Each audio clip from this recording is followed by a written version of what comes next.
Salut tout le monde, bienvenue dans cette nouvelle vidéo. Donc pour commencer, je vous remercie énormément pour ceux qui ont vu mes précédentes vidéos, de me soutenir. J'ai reçu beaucoup de messages sur Instagram, sachez que j'y réponds et ça me fait énormément plaisir parce que je vois que ça touche des personnes, donc merci infiniment. Aussi, je tiens à préciser que je ne suis pas une autorité spirituelle, je suis là pour vous partager mon témoignage. Je suis une sœur en Christ, passionnée par Jésus-Christ et qui vous partage son cheminement avec Dieu, comment j'ai fait face à certaines épreuves, comment j'ai fait face à certaines choses. Voilà, mais si vous avez des grands combats spirituels, etc., je vous invite à vous rapprocher d'une autorité spirituelle qui pourra prier pour vous, qui pourra vous encadrer, vous enseigner. Ensuite, toi qui es en Christ déjà, je t'encourage à partager la bonne nouvelle et à témoigner, car nous devons être des témoignages vivants et ça c'est la mission de tous les chrétiens. Voilà, donc j'ai fait des... Alors j'ai pas pris des petites notes, j'ai juste noté quelques versets sur ma tablette parce que je sais que je pars un peu en live dans toutes mes vidéos. Ça s'éparpille, je vais essayer de rester cadrée. Alors aujourd'hui, on va parler du pardon et du fait d'aimer ses ennemis et de prier pour ses ennemis. Alors, dans la parole, il est écrit, dans Matthieu 5, 43-44, et ils disent, vous avez entendu ce qu'il a été dit, tu aimeras ton prochain et tu haïras ton ennemi. Mais moi, je vous dis, aimez vos ennemis et priez pour ceux qui vous persécutent. Il y a aussi dans Luc 6, 27-28, mais à vous qui m'écoutez, je dis, aimez vos ennemis, faites du bien à ceux qui vous haïssent, bénissez ceux qui vous maudissent, priez pour ceux qui vous maltraitent. Ensuite, dans Matthieu 6, 14, 15, il est dit, car si vous pardonnez aux autres leurs offenses, votre Père Céleste vous pardonnera aussi. Mais si vous ne pardonnez pas aux autres leurs offenses, votre Père ne vous pardonnera pas non plus vos offenses.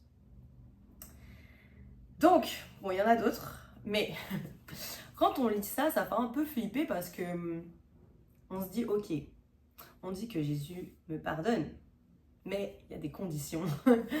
Et des fois, c'est dur d'aimer tout le monde, d'aimer ses ennemis, pardonner ses ennemis, prier pour ses ennemis. On se dit, mais attends, ça relève de l'impossible. Moi, il faut savoir que à un moment, moi j'étais là, dans ma petite vie en Christ, tout ça, tranquille. Puis on m'a demandé, est-ce que tu as déjà expérimenté le pardon?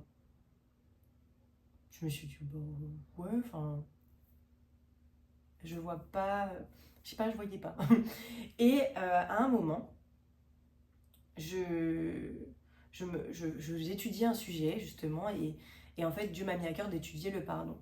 Et du coup j'ai pris connaissance de ces versets que j'avais déjà entendus mais je n'avais pas compris la profondeur en fait, tout simplement. J'avais pas compris que effectivement, si vous ne pardonnez pas aux autres leurs offenses, votre Père Céleste ne vous pardonnera pas. C'est clair comme de l'eau de roche. Du coup, et aussi dans la prière, le Notre Père, à un moment on dit « Pardonne-nous nos offenses, comme nous pardonnons à ceux qui nous ont offensés ». Donc ça veut dire qu'on demande à Dieu de nous pardonner comme nous pardonnons. Ça veut dire que si on pardonne à moitié ou on pardonne pas, ben il fera pareil. En gros, tu sèmes, tu récoltes. Et donc si tu fais grâce, que tu pardonnes souvent, que tu es vraiment dans le fait de pardonner, eh ben Dieu va faire pareil avec toi, il va pardonner, il va te pardonner, mon enfant, c'est pas grave, je te pardonne. Mais par contre, si tu fais en mode ah, tu sais, elle a fait ça, maman, jamais de la vie je vais le pardonner, ben, Dieu va te regarder comme ça, il va dire ah, et toi tu as fait ça, et je dois te pardonner du coup. Alors que toi, ton cœur est dur avec les autres, et moi je dois avoir un cœur rempli d'amour pour toi. Et en fait, Dieu est amour, oui, mais il nous demande de pardonner nos ennemis, de les aimer, de prier pour eux, comme nous lui demandons de nous pardonner.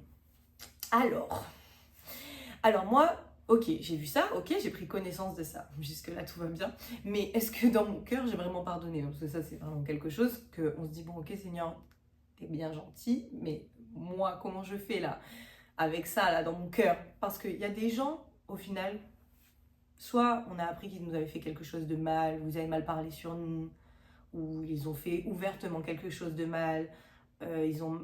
Enfin, des actions que ces personnes ont faites que on sait que...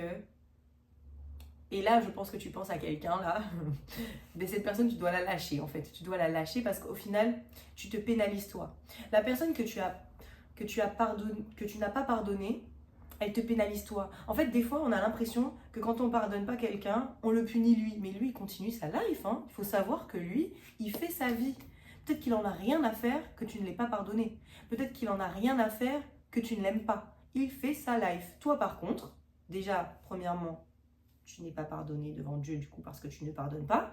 Et en plus, tu vis avec cette amertume. Quand tu penses à cette personne, ça te fait mal au cœur. Quand tu penses à cette personne, t'es désagréable, t'as ce truc au fond de toi. Et en fait, c'est comme si ton cœur, c'est une prison où t'as emprisonné plein de gens et tu les gardes.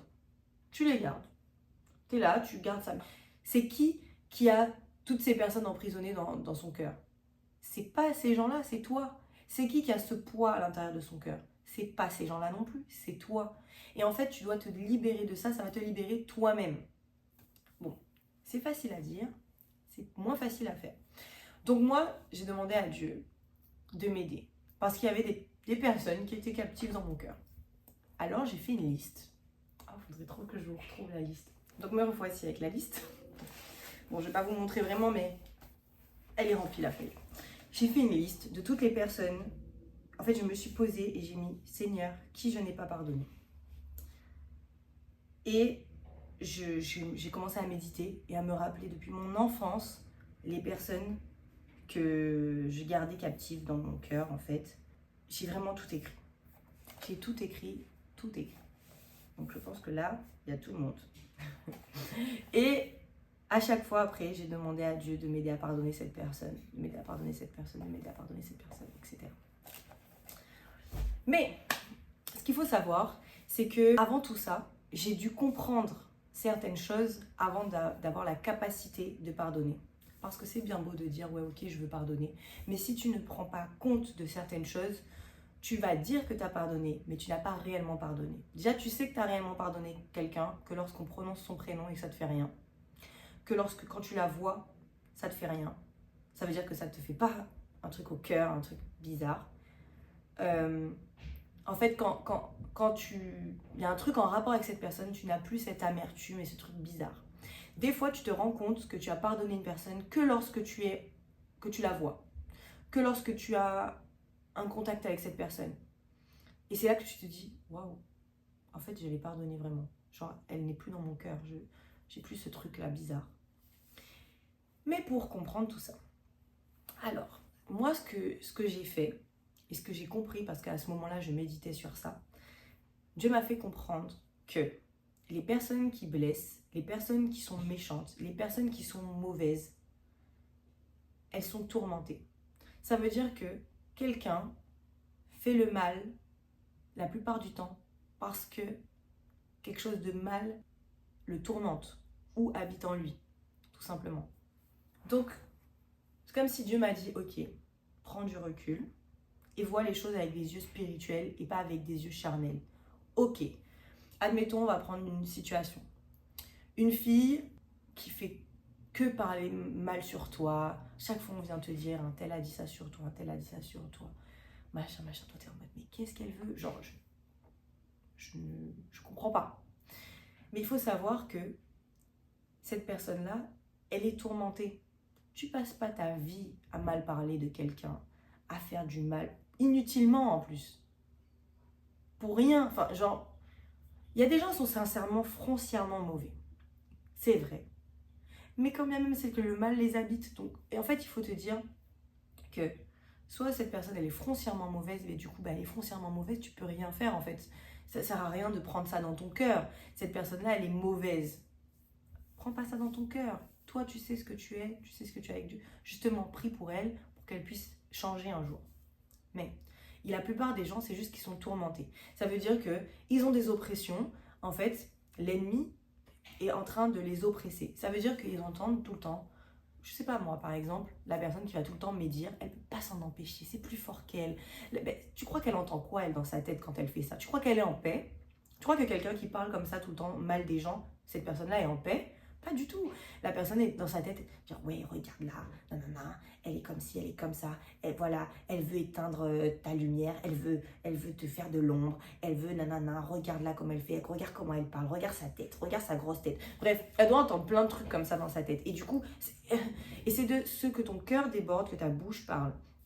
Donc en fait, tout ce qui remplit ses pensées, si elle se laisse déborder par ses pensées, parce qu'il y a beaucoup de gens qui ne savent pas qu'on peut stopper une pensée et ne pas l'accepter. Eux, ils vont au-delà de ce stade-là. Ça veut dire qu'ils acceptent la pensée, ils la nourrissent, ils la travaillent, ils la répètent, ils en font tout un truc autour. Après, ben, ça rentre dans leur cœur, ça rentre dans leur cœur. Et après, leur cœur déborde et ça sort de leur bouche. C'est ça qui se passe. Alors que si, par exemple, tu sais que ce n'est pas toi, au fond de toi, qui est comme ça, t'entends des paroles comme ça, tu stops, tu dis, ah, regarde-moi Satan, c'est bon, je pense pas comme ça, je vois pas pourquoi je devrais penser comme ça, voilà, Seigneur, aide-moi, machin. Mais tout le monde n'est pas dans cette démarche-là, tout le monde n'est pas au courant de cela. Donc ça veut dire que ces personnes-là, elles acceptent toutes les pensées qui lui passent par la tête en pensant que c'est normal, en pensant que c'est elle, en pensant que c'est elle qui pense comme ça. Donc elles acceptent toutes ces pensées, elles acceptent, elles se font noyer dans ça et elles font du mal. Donc, il faut te dire, maintenant il faut voir avec tes yeux spirituels, cette personne-là, entourée de brouillard noir, qui l'oppresse, qui l'oppresse, qui l'oppresse, et qui fait que elle fait du mal autour d'elle, parce qu'en fait, c'est comme si le mal arrive à la traverser et à l'utiliser comme un canal pour faire du mal aux autres et blesser les autres. Mais cette personne-là, qui est un canal pour le mal, est-ce que tu penses réellement qu'elle est en paix dans sa vie? Est-ce que tu penses réellement qu'elle est heureuse dans sa vie? Non. Et en fait, tu vas commencer à avoir une sorte, c'est bizarre, mais d'empathie, une sorte de peine pour ces personnes-là, lorsque tu comprends réellement qu'elles sont hyper tourmentées. Hyper tourmentées. Et il y a des gens qui sont à Christ maintenant et qui avant faisaient partie de ces personnes-là. C'est-à-dire, elles faisaient partie, par exemple, des gens qui harcelaient les gens à l'école, des gens qui mal parlaient, qui étaient toujours dans la médisance, dans les histoires, dans les problèmes, dans le fait de toujours descendre les gens. Quand les gens avaient quelque chose, fallait qu'ils parlent mal, etc. Ils étaient contre la réussite des autres. Mais une fois qu'ils arrivent à Christ et qu'ils sont débarrassés de tout ça, eux-mêmes se rendent compte qu'ils étaient complètement oppressés. Ils se rendent compte qu'ils étaient complètement dans un truc, dans un étau qui les étouffait et qui faisait du mal. Donc ces gens-là qui étaient avant dans ça, normalement, comprennent un peu plus cette notion-là. Si toi, tu n'as jamais été dans cette position-là, alors il faut savoir qu'on a tous fait du mal à quelqu'un un jour ou l'autre, volontairement ou involontairement. Mais il y en a, ils sont plus oppressés dans ce sens-là que d'autres. Il y en a, ils font le mal. Ils font le mal. Des fois, il y en a, tu vas dire, mais c'est un agent du diable ou quoi? Mais en fait, cette personne-là, elle est juste extrêmement tourmentée. Des fois, c'est juste parce qu'elle a ouvert des portes dans sa vie par le péché, par certaines choses. Certains esprits mauvais sont rentrés. C'est des esprits qui sont mandatés vraiment pour faire ça. Certains, c'est juste...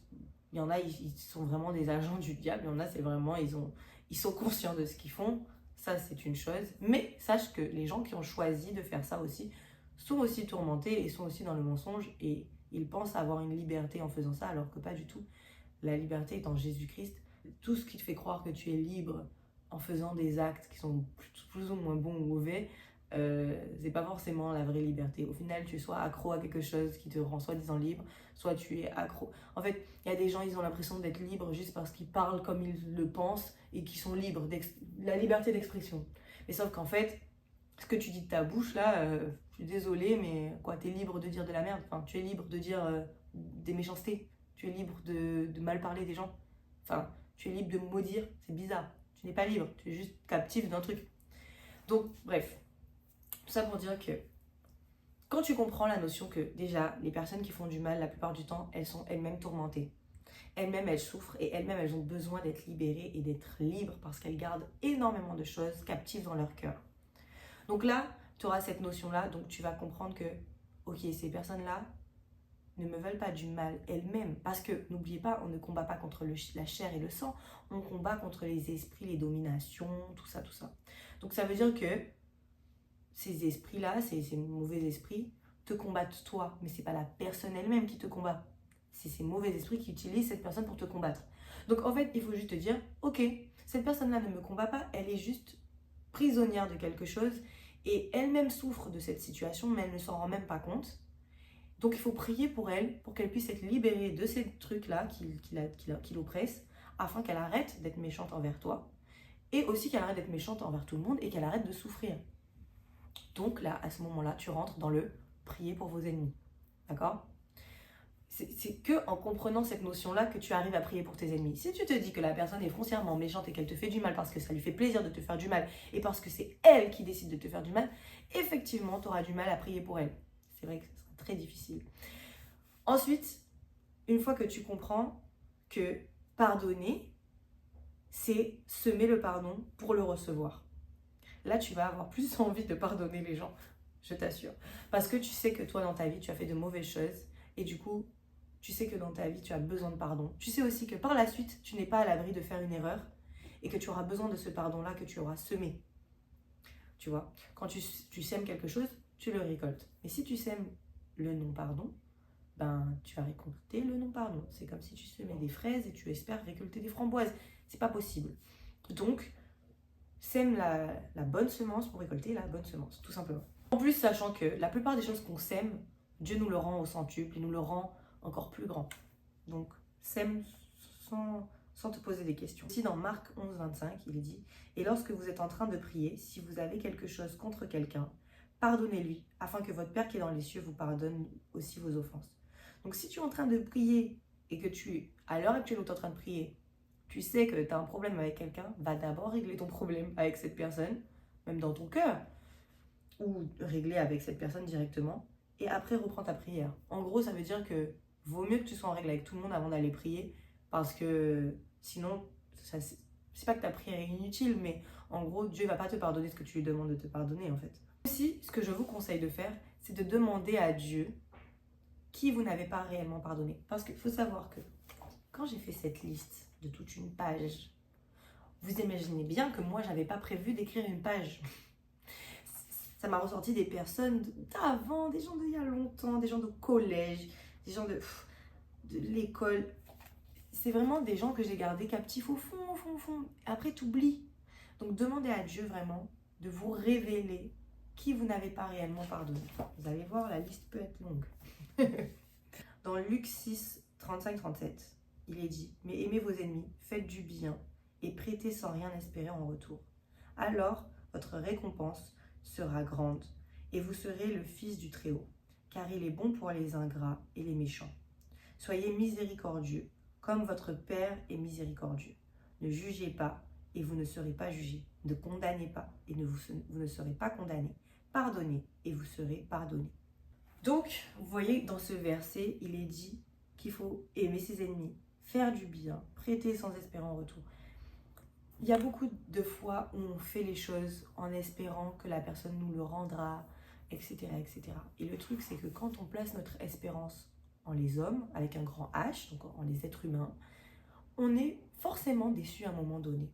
Parce que des fois, toi, tu vas mettre toute ton énergie dans quelque chose pour quelqu'un. Et cette personne ne te le rendra jamais, ou elle te le rendra partiellement, ou selon toi en tout cas, elle ne te l'aura pas rendu à la hauteur de ce que toi tu avais fait.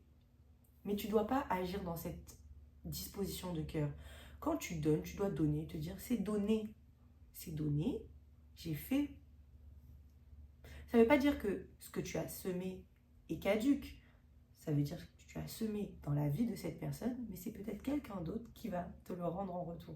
En fait, il ne faut pas te dire que j'ai semé dans la vie de un tel, donc un tel va me le rendre. Non. Dans le monde spirituel, tu sèmes, tu récoltes. En fait, ce qu'il faut savoir, c'est que, ok, tu as semé dans le jardin de quelqu'un, mais ça ne veut pas dire que tu vas récolter forcément via cette personne. Dieu te le rendra, sois-en sûr. Ce que tu sèmes, tu le récoltes. Si c'est du bien ou si c'est du mal d'ailleurs. Mais ça ne veut pas dire que si tu fais du mal dans la vie d'une personne, c'est cette personne qui va te le rendre en mal. Et pareil, c'est parce que tu fais du bien dans la vie d'une personne qu'elle va te le rendre en bien. En fait, il faut te dire, j'ai semé, point. Ça sert à rien d'espérer, d'attendre. Ouais, c'est bizarre. La dernière fois, j'ai dépanné telle personne. Et puis là, elle me laisse en vue. Tu seras toujours déçu des êtres humains. Sache-le. Alors, il y en a qui vont pas te décevoir, c'est vrai. Il y en a, ils vont te le rendre. Mais sache qu'il y a beaucoup d'êtres humains qui sont ingrats. Donc, en fait, il y en a beaucoup que tu vas leur donner et ils n'ont pas la notion. Il y a des gens, ils n'ont pas la notion ni la conscience de ce que tu as fait pour eux. Pour eux, des fois, c'est normal. Ça veut dire que pour eux, c'est normal. Donc, ils n'ont pas forcément à te rendre. Pour eux, il y en a... Pour eux, ils ont déjà fait quelque chose pour toi. Et toi-même, tu as oublié. Et en fait, tu l'as juste rendu. Et lui, il se dit, ah, ben, je lui ai rendu service, il m'a rendu service. Et il ne s'attend pas à te re-rendre. Tu vois ce que je veux dire? Enfin, en gros, n'attends pas à ce qu'on te rende ce que tu as donné. Donne. Et fais-le comme si tu avais donné pour le Seigneur. J'ai ce verset imprimé à côté de mon lit. Tout ce que vous faites, faites-le de bon cœur, comme pour le Seigneur et non pour les hommes. Ça veut dire que tout ce que tu fais, fais-le pour Dieu. Fais-le pas pour cette personne-là en particulier, dans le sens où tu attends que quelque chose te revienne. Dieu est le rémunérateur de ceux qui le cherchent. Ça veut dire que c'est Dieu qui va te rémunérer de ce que tu fais sur terre. C'est pas les êtres humains, d'accord? Donc arrête de mettre ton espérance en les êtres humains. Parce que tu vas toujours te dire, ouais, ben j'ai fait le bien, et puis telle personne, elle a réagi comme ça, et en fait, ça sert à rien de faire le bien. Si ça sert à quelque chose, tu verras, sois patient, Dieu va te rendre au centuple tout ce que tu as fait sur terre. Mais il faut être patient, et il ne faut pas croire que c'est les hommes qui vont te rendre. Ça, c'est une grosse erreur. Ensuite, dans Éphésiens 4, 31-32, éloignez de vous toute amertume, toute colère, toute fureur, toute clameur, toute calomnie, ainsi que toute espèce de méchanceté. Soyez bons les uns envers les autres, compatissants, vous pardonnant réciproquement, comme Dieu vous a pardonné en Christ. Donc vous voyez, il faut éloigner de vous tous ces mauvais sentiments et il faut être bons les uns envers les autres. Toi, on t'a donné ce commandement d'être bon avec les autres. Les autres, ils n'ont peut-être pas reçu ce commandement. Ils n'ont peut-être pas envie de l'appliquer. Ils n'ont peut-être pas la connaissance de ce commandement. Bref, il y a des gens qui ont la connaissance de ce commandement. Donc, l'échange se fera très facilement. Il y a des gens qui n'ont pas la connaissance ni la conscience de l'importance de ce commandement. Donc, ça veut dire qu'ils ne vont pas forcément être bons envers toi. Mais ce n'est pas grave. Tu dois te dire que tu fais les choses pour Dieu et surtout pour toi. Ça veut dire que toi, là, tu ne dois pas garder captif des gens dans ton cœur. Tu ne dois pas garder des gens que tu ne pardonnes pas parce que ça va te pénaliser, toi. Pas les autres, toi-même. Parce que la personne qui a fait du mal, le jour où elle est sauvée, pardonnée, lavée par le sang de Jésus et qu'elle comprend le principe du pardon, qu'elle pardonne tout le monde, tout ça. Cette personne-là que tu as gardée dans ton cœur, qui t'a fait du mal, qui est toujours là captive, elle sera pardonnée par Dieu. Pendant que toi, qui essayes de galérer, d'avancer avec Dieu, mais toi, tu ne seras pas pardonné parce que tu n'auras pas pardonné. À cause de cette personne qui, elle, a fait son chemin de vie et par la suite, elle sera pardonnée parce qu'elle aura compris des choses que toi-même, tu n'auras pas compris. Donc, comprends dès maintenant, au moins comme ça ira plus vite. Et puis, comprends que ces personnes-là ont besoin d'aide. Elles ont besoin d'être sauvées aussi. Il faut que tu aies le fardeau des âmes. Il faut que tu te dises que c'est une âme qui est tourmentée, c'est une âme qui est malade, c'est une âme qui est mal. Et une fois que tu vois les choses dans ce sens, enfin, en tout cas, moi, ça m'a beaucoup aidé de me dire que les personnes qui m'ont fait du mal, c'est des personnes qui étaient tourmentées. C'est des personnes qui c'était pas elles réellement qui voulaient me faire du mal. Et aussi, je me suis dit que l'ennemi sait très bien quand tu aimes Dieu. Il sait très bien quand tu veux suivre Dieu. Il sait très bien quand il voit que tu vas te rapprocher de Dieu. Il voit très bien là où... Il connaît pas le plan parfait de Dieu, mais il voit très bien là où... Il est intelligent. Faut pas croire. Ça fait des années qu'il nous observe. Il sait très bien comment fonctionne l'être humain, etc. Et il voit très bien quand quelqu'un est amené à suivre la voie de Christ et avoir un destin prometteur avec Christ, etc. Quand il te voit toi là, lui il voit une lumière sur toi que toi-même tu ne vois pas. Il se dit, je veux l'éteindre, je veux l'anéantir et je vais tout faire pour semer en elle des choses qui feront que devant Dieu, elle sera accusable. Pourquoi? Parce que le diable c'est l'accusateur. Il va venir t'accuser. En fait, il veut des raisons pour t'accuser. Il veut des raisons. Ça veut dire qu'il veut tout pour que tu tombes dans le péché, pour qu'il puisse t'accuser, ou il veut tout pour te blesser, te toucher dans ton cœur, pour dire regarde. Il veut des portes ouvertes, il veut pouvoir t'encercler, il veut pouvoir que tu n'aies aucune issue.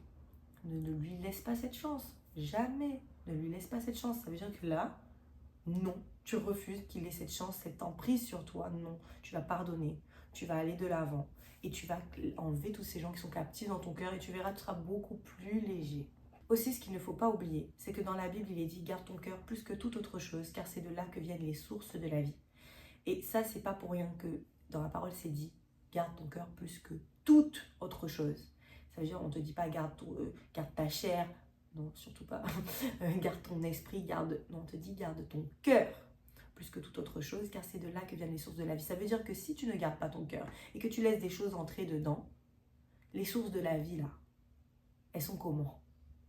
Les sources de la vie. Ça veut dire que toutes les sources de la vie, c'est de là que viennent les sources de la vie. La source de la vie. Il faut que tu prennes conscience de ce verset. Si ton cœur est abîmé, la source est abîmée. Ça veut dire que la source de ta vie est complètement... C'est comme si la source doit être limpide, claire. Voilà, ça jaillit, c'est des sources d'eau vive. Et là, toi, c'est toute la boue. C'est de la boue. C'est de la boue. Normal que tu te sentes bizarre, qu'il y ait des choses qui n'aillent pas. Il faut que ta source soit claire, que tu puisses garder ton cœur vraiment pour que la source puisse jaillir et qu'elle soit pure. Donc voilà, on arrive sur la fin de cette vidéo. J'espère que j'aurai réussi à t'expliquer comment j'ai réussi à accepter et de pardonner les gens qui m'avaient fait du mal.